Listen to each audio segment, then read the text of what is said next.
Hello friends, I welcome to all ED explain. मैं आप सभी का स्वागत करता हूं ईडी एक्सप्लेन पर। But before we begin our lecture, please make sure to subscribe and press the bell icon. आज हम बात करेंगे भारत चीन युद्ध 1967 की, इंडिया चाइना वॉर 1967 पर। उससे पहले हम यहाँ पे समझ लेते हैं कि चाइना को हम साइनो के नाम से भी क्यों बुलाते हैं। ठीक है, यदि हम बात करें लैटिन लैंग्वेज की, तो वहाँ पे सी एच का प्रोनाउंसिएशन नहीं था, जिसके कारण चाइना को जो लैटिन लैंग्वेज मेनली कहाँ पे फेमस थी, लैटिन लैंग्वेज अभी प्रेजेंट डे बोले तो इटली में, और पास्ट की बात करें तो जो रोमन एम्पायर था वहाँ पे लैटिन लैंग्वेज बहुत ज़्यादा फेमस थी। तो वहाँ पे सी एच का प्रोनाउंसिएशन नहीं होता था, इसलिए चाइना को वो फाइनो नाम से बुलाते थे। हियर आप यहाँ पे वर्ल्ड मैप में चाइना और इंडिया की पोजीशन को देख सकते हैं। Here we talk about 1967 clash between India and China. यदि हम 1967 की जो क्लैश है, इसको हम वॉर नहीं बोलते हैं, क्लैश बोलते हैं, क्योंकि इसमें लार्ज स्केल पर मिलिट्री इंगेजमेंट नहीं था, बहुत ही छोटे स्केल पर था और बहुत ही लिमिटेड एरिया पर था। मेनली टू एरियाज पर, फर्स्ट था नाथुला एंड सेकेंड था चोला के बीच में, इंडिया और चाइना के बीच में क्लैशेस हो रहे थे। यदि हम वॉर की बात करें, जैसे 1965 की जो वॉर थी इंडिया और पाकिस्तान के बीच में, 1971 की वॉर थी इंडिया और पाकिस्तान, जिसमें ईस्ट पाकिस्तान या बांग्लादेश को आज़ाद कराया गया था, इनको हम वॉर बोलते हैं, क्योंकि ये लार्ज स्केल पर थी और मिलिट्री इंगेजमेंट भी इनमें बहुत ज़्यादा था। यहाँ पे आप लोकेशन देख सकते हैं, नाथुला और डोकलाम की यदि हम बात करें, ट्राई जंक्शन पर लोकेटेड है बिटवीन इंडिया, चाइना और भूटान के बीच में। 2017 में भी डोकलाम इशू हुआ था, जो लगभग 60 या 70 दिनों तक कंटिन्यू था। यहाँ पे हम बात करेंगे नाथुला और चोला की। तो यदि हम नाथुला की बात करें, तो ये माउंटेन पास है जो कि लोकेटेड है ईस्ट सिक्किम डिस्ट्रिक्ट में, और ये कनेक्ट करता है इंडिया का जो सिक्किम है विथ तिब्बत ऑटोनोमस रीजन, जो करंटली चाइना का पार्ट है।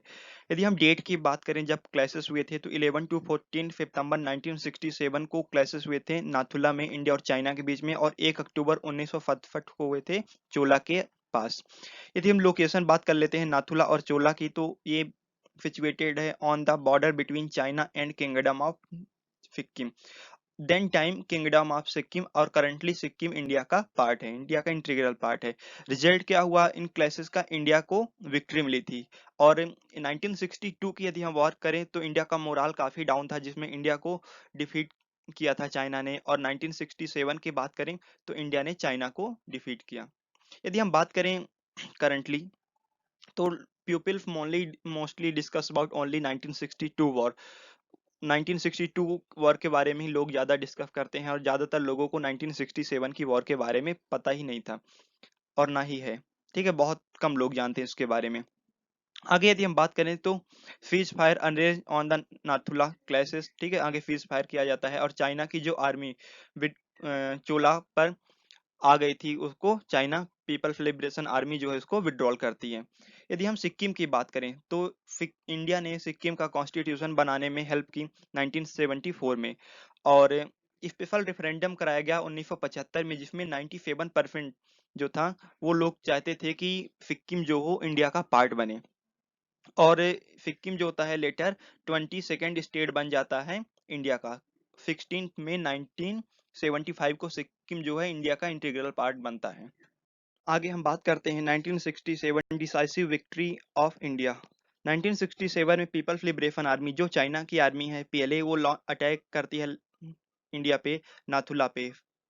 लगभग 15 सितंबर 1967 को ये वॉर और क्लैश जो होता है वो समाप्त होता है, और उसके बाद अक्टूबर में चाइना की जो आर्मी है पीपल्स लिबरेशन आर्मी, वो अगेन अटैक कर देती है, जो कि केवल एक दिन का अटैक था और एक दिन का क्लैश था, और एक ही दिन में समाप्त हो जाता है। और यदि हम आगे इंडिपेंडेंट फोर्स की बात करें, तो इंडिया को यहाँ पे बहुत ज़्यादा टेक्टिकल एडवांटेज मिला था, क्योंकि यदि हम इनकी लोकेशन की बात करें, नाथुला की बात करें और चोला की बात करें, ये बहुत ही अच्छी लोकेशन पे है। मतलब कि यदि हम इन पर, यदि हमारा कब्जा रहता है, तो हम चाइना के ऊपर नज़र रख सकते हैं, चाइना की मूवमेंट के ऊपर नज़र रख सकते हैं। आगे यदि हम बात करें, तो पीएलए जो थी, पीपल्स लिबरेशन आर्मी जो होती है, वो चोला के पास फोर्टिफिकेशन कर देती है, मतलब बंकर का निर्माण कर देती है, जो जिसको इंडियन आर्मी के द्वारा डिस्ट्रॉय किया जाता है।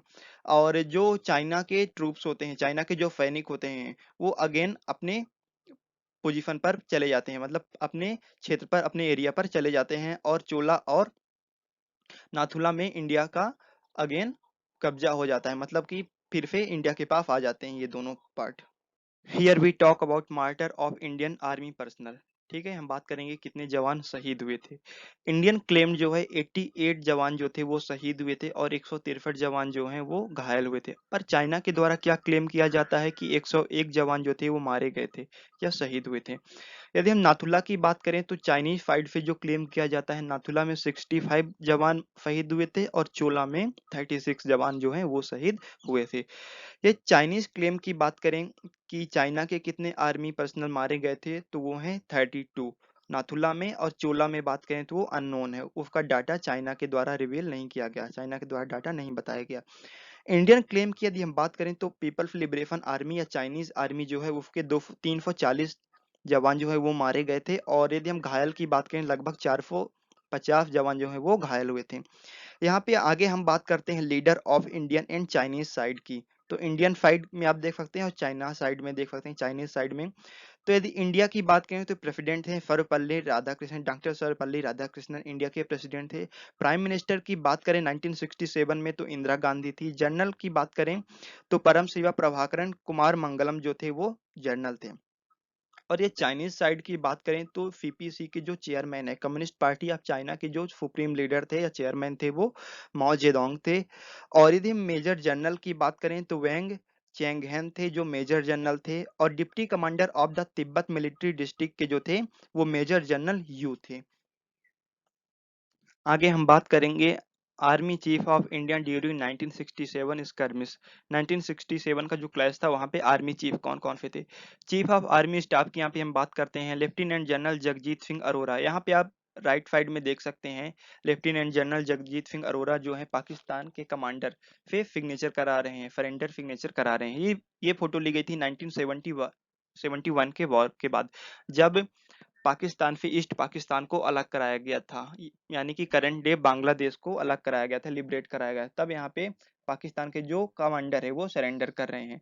आगे यदि हम बात करें मेजर जनरल सगत सिंह की, तो इनकी बहादुरी के बारे में हम बात करते हैं। मेजर जनरल वीके सिंह ने अपनी किताब leadership in the Indian army में लिखा है 1967 की वॉर का विवरण किया है, जिसमें उन्होंने लिखा है कि चीन ने भारत को एक अल्टीमेटम दिया था कि सिक्किम की सीमा से दूर हट जाए, अदरवाइज चाइना जो है उन पर अटैक कर देगा।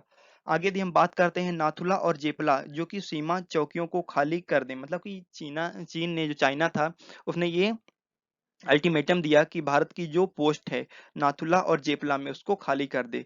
आगे यदि हम बात करें तो कोर मुख्यालय मतलब इंडिया की जो सेना थी, कोर मुख्यालय की तरफ से जो जनरल वेबूर थे उन्होंने जनरल भगत सिंह को आदेश दिया कि आप चौकियों को खाली कर दीजिए, लेकिन जनरल भगत सिंह इसके लिए रेडी नहीं हुए। मतलब कि जो हायर कमांडर का जो ऑर्डर था उसको ऑर्डर को उन्होंने नहीं माना और इसी के कारण आज जो स्ट्रेटेजिक पॉइंट है जैसे कि नाथुला और चोला जैसे जो इंपॉर्टेंट और स्ट्रेटेजिक पॉइंट है वो इंडिया के पास है। यदि हम बात करें चौकी की तो वो केवल चाइना के ऊपर निगरानी रखने के लिए बनाई गई थी। वहां पे उस समय इंडिया की कोई बहुत ज्यादा मिलिट्री नहीं थी, बहुत ज्यादा आर्मी पर्सनल वहां पे नहीं थे, वो केवल चाइना के ऊपर निगरानी रखती थी कहीं चाइना की मूवमेंट जो है इंडियन फाइट पर तो नहीं हो रही, इन सब चीजों पर चौकियों के द्वारा निगरानी रखा जाता था। Here we talk about Siliguri और इम्पोर्टेंस ऑफ सिलीगुड़ी। यदि सिलीगुड़ी की बात करें तो ये ग्रेट स्ट्रेटजिक इंपॉर्टेंट है सिलीगुड़ी का, लोकेटेड है वेस्ट बंगाल में। और यदि सिलीगुड़ी की बात करें तो वेस्ट बंगाल का ये दूसरा सबसे बड़ा डिस्ट्रिक्ट है। और यदि हम सिलीगुड़ी की बात करें तो ये चार इंटरनेशनल बॉर्डर इससे अटैच होते हैं, चाइना, नेपाल, बांग्लादेश और भूटान। और जो इंडिया के नॉर्थ ईस्टर्न स्टेट हैं जैसे अरुणाचल प्रदेश है, ठीक है, मणिपुर, मिजोरम, ये जो स्टेट हैं, ठीक है, सिलीगुड़ी के माध्यम से कनेक्ट होते हैं थ्रू मेनलैंड ऑफ इंडिया। और यदि हम बात करें आगे सिलीगुड़ी की तो आप यहाँ पे मैप में सिलीगुड़ी को क्लियरली देख सकते हैं और इसकी ग्रेट स्ट्रेटेजिक इंपॉर्टेंस भी देख सकते हैं। If you like it press the like button and thank you for watching and make sure to subscribe and press the bell icon. Thank you.